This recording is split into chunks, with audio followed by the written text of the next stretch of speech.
ကျွန်တော်အလွန်ကြိုက်တဲ့ဖဲမြက်လက်ဗီဒီယိုတစ်ခုနဲ့ကျွန်တော်မိတ်ဆက်ပေးကြပါတယ်အဲ့ဒီမှာဖဲနဲ့ပတ်သက်ပြီးတော့အမြင်အမျိုးမျိုးရှိကြတာကျွန်တော်သဘောပေါက်ပါတယ်ဖဲက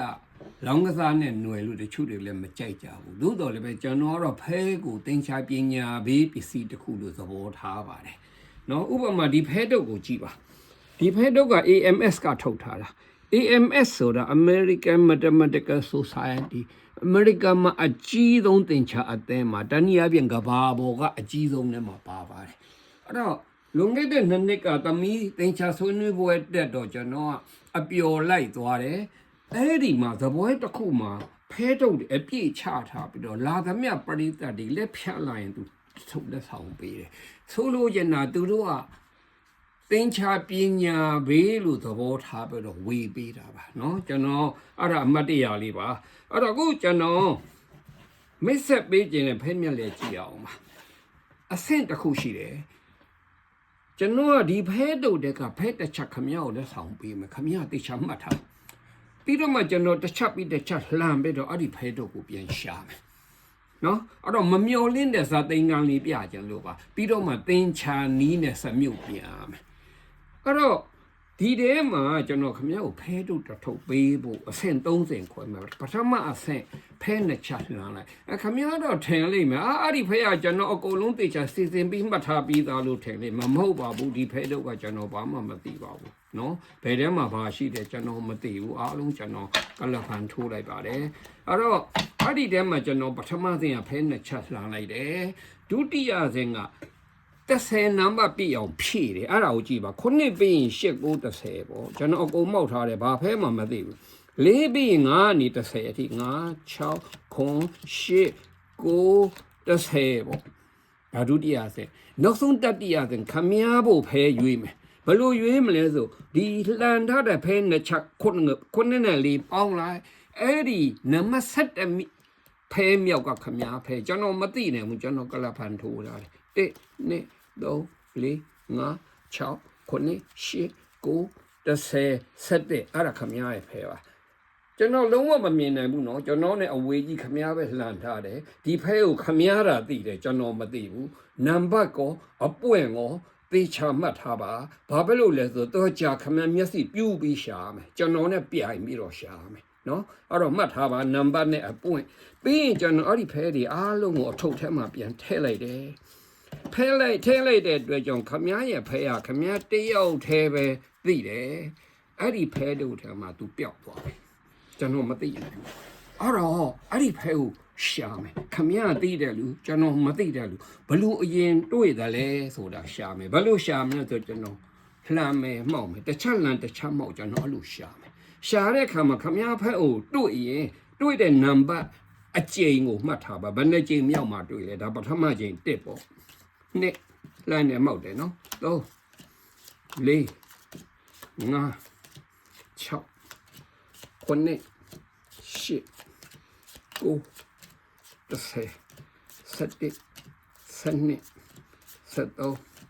14ခမည်းရဲ့ဖဲကိုတွေ့မှတ်တာ14 15 16 18 18 19 20နှစ်1နှစ်2နှစ်3နှစ်4နှစ်5နှစ်6ဆိုတော့တွေ့လို့ရှိရင်တော့မှတ်ထားနံပါတ်အဲ့တော့ဒီမှာ26ချက်ကျွန်တော်လှမ်းပြီးတော့ဖဲထုတ်တဝက်ပြီးသွားပြီအဲ့တော့ဒီမှာတဝက်ကြာနေသေးတော့အဲ့ဒီကြာတဲ့တဝက်ကိုကျွန်တော်ဆက်ပြီးအဲ့လိုလှမ်းမယ်လှမ်းလိုက်မောက်လိုက်ပေါ့နော်29 28 29 30 31 32 33 34 35 36 39 38 39 39ဆိုတော့အဲ့ဒီ39ချက်ကဒီမှာလမ်းပြီးသွားပြီအဲ့ဒီလမ်းပြီးသွားတဲ့39ချက်ထဲမှာခမည်းတွေ့လို့ရှိရင်အကျိန်မြောက်ကလေးမှတ်ထားနော်40 41 42 43 44 45 46ကုန်တော့မယ်နည်းနည်းပဲကြာနေနော်49 48 49 49အဲ့တော့ပြီးရင်50 51 ဖဲတစ်ထုပ်မှာ52ချက်ရှိတယ်51ချက်လှမ်းပြီးသွားပြီခမည်းဟာတွေးလို့ရှင်ခမည်းမှတ်ထားခမည်းနိုင်သွားပြီနော်ခမည်းအရင်တွေးတဲ့လူ哦အဲ့တော့ဖြစ်ပုံကကျွန်တော်အရင်တွေးပါတယ်ဒါပါဒါခမည်းဖဲပါကျွန်တော်နိုင်သွားပါပြီအဲ့တော့မြက်လက်ရဒီမှာပြီးသွားပါခမည်းဖဲကကျွန်တော်လှမ်းလိုက်မောက်လိုက်လို့နေနောက်ဆုံးရောက်သွားတယ်အားတက်ကိုကျွန်တော်တွေးစီကျင်တာတင်းချာcombinatorics တက်လို့ရှင်မို့တင်ချပညာမြင့်မြင့်တိုင်ဘာဖဲမှမထီပဲနဲ့ခေါင်းထဲမှာအဲ့လိုတွေးလို့ရတယ်သို့တော်လည်းကျွန်တော်တင်ချအဆင့်မြင့်မြင့်လေးဝင်မရှုပ်ချင်ဘူးဒါကြောင့်ကျွန်တော်လက်တွေ့ပြကြတယ်ခင်ဗျာအရင်9မိနစ်လောက်စဉ်းစားမရမှကျွန်တော်ခုရှင်းပြမယ်ရှင်းလင်းချက်ကိုနောက်ဆက်ပြီးတော့နားထောင်ပါနောက်ခဏရောက်တာအဲ့တော့ဘာပဲလို့ခင်ဗျာရဲ့ဖဲကနောက်ဆုံးတစ်ချက်ရောက်သွားတယ်လေအဲ့ဒါလေးကျွန်တော်တရုပ်ဖို့ကြလို့အဲ့တော့ဆိုပါစို့ကျွန်တော်ကဖဲနှစ်ချက်ပေါ့ဒီမှာလှန်ထားတယ်လှန်ထားတဲ့ဖဲနှစ်ချက်ကဘာဖဲနှစ်ချက်ကြီးဖြစ်နေပါစေနော် trick တခုပထမ trick ကကျွန်တော်ဒီမှာဘာဖဲကြီးလှန်ခေါင်းတော့ဒီနံပါတ်မဟုတ်ဘူးတခြားနံပါတ်နောက်ဆုံးခမ ्या ကိုပေးတဲ့ဖဲကနံပါတ်22ကြိမ်မြောက်ဖဲအမြဲဖြစ်နေတယ်အဲ့ဒါလေးကိုကျွန်တော် combinatorics နဲ့တွေးတိုင်းတွေးလို့ရတယ်သို့တော်လည်းအစင်းမြင့်သင်ချာဝင်မရှုပ်ဘူးလက်တွေ့စားမယ်အဲ့တော့ကျွန်တော်လက်တွေ့ခမ ्या ဖဲဒီနံပါတ်22မှာရှိတယ်ဆိုတော့တရုပ်ဖော်မယ်ကြည့်4ပြီးရင်5 6 9 10ပြုံဖြည့်လိုက်ပြီ9ပြီးရင်10အတွေ့ဒီကောင်က10နံပါတ်ဖြစ်နေရင်တော့10ပြည့်ပြီးသားဘာမှထည့်ဖို့မလိုတော့ဘူးဒီတစ်ချက်မလိုတော့ဘူး10ကျက်ကွင်းကင်းဆိုရင်ဖြည့်ဖို့မလိုဘူးနော်အဲ့တော့ပြီးရင်9နဲ့4ပေါင်73ဆိုနံပါတ်73ကြီးမြောက်ခမ ्या ဖဲ1 2 3 4 5 6 9 10 အဲ့ဒါခမ ्या ဖဲ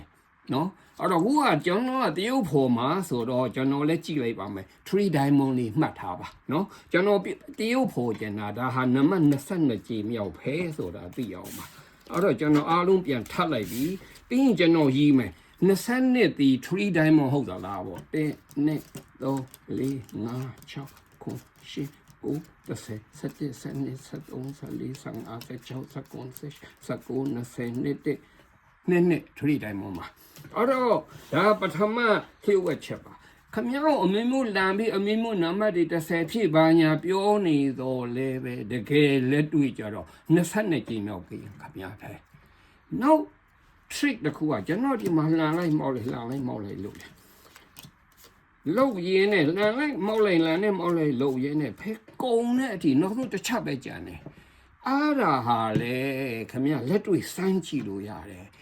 22ကြိမ်မြောက်ကိန်းမယ်20ကြိမ်2ကြိမ်မြောက်ဖဲပဲအဲ့ဒီ3 diamond မဲ့ပြန်ထွက်လာလိမ့်မယ်အားဒါကိုတော့ကျွန်တော်အချိန်ချွေတာခြင်းလို့ကျွန်တော်မပြရပါဘူးခမ ्या ကိုလည်းအိမ်မှာစမ်းကြည့်ပါဆိုလို့ကျွန်တော်ခမ ्या ကိုပေးတာလဲ22ကြိမ်မြောက်ဖဲ